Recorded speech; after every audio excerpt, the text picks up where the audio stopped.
Not know her face? Well, maybe you will. You'll know her name, certainly. Catherine Galasso-Vigorito. She's an author and inspirational columnist who's out with a new book, The Open Window, 8 Weeks to Creating an Extraordinary Life. I keep doing that, extraordinarily.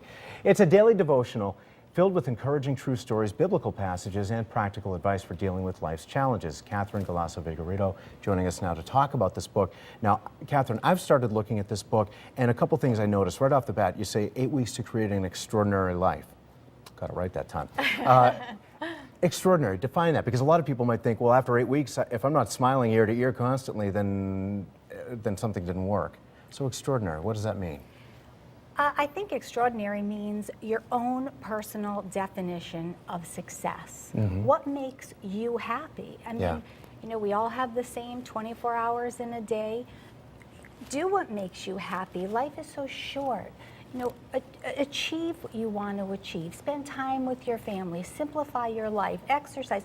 Do the things that personally make you happy.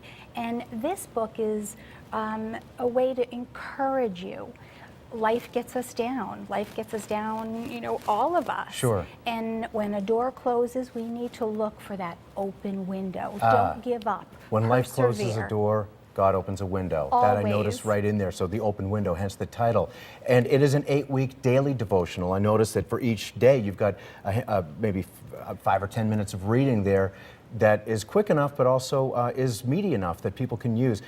Why 8 weeks? And at the end of the 8 weeks, what do? Do you go back and start again, or how does that work?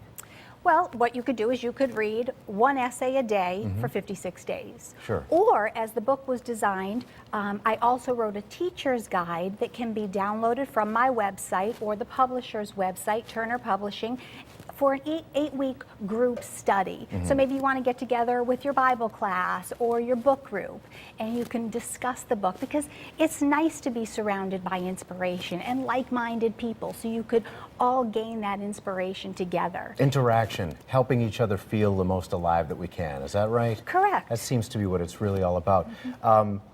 Okay, and you have some tips that we want to put up here that sort of just give at least some framework to what this is all about. Now, if we can, so when a door closes, a window opens. A lot of us have heard more or less that phrase. And but it says here, 95% of the time living your life. What does that mean? 95%? Well, in other words, that's the second tip, which 95% of your time, live your life. Spend 5% of your time worrying if you need to worry or you need to think about things.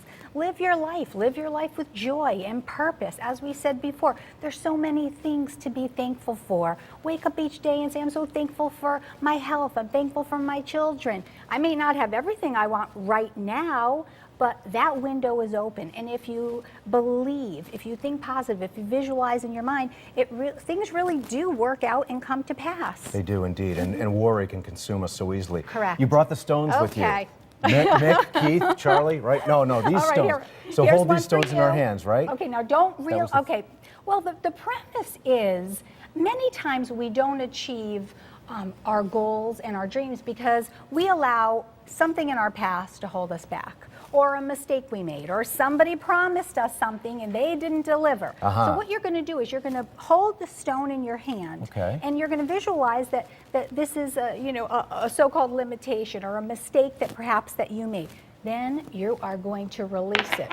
Well, don't really throw it. But I mean, you could throw it in the ocean, for example. You can go to the beach and do this, right? Right. You're going to release everything that's holding you back. What is that going to do? That's going to make room for more of God's blessings to come to you. It's like the new year, right? We go in the refrigerator, we get rid of all that junk food. Yeah, or spring cleaning, just getting rid of the clutter up here, right? Correct. And in here. And then you will see, I promise you, all the good things that are going to come back into your life. Catherine, we have more tips to put up on the screen too. Okay. I want to ask you a question though, because I know that there's a lot of mention of God in the book, which I think is fantastic.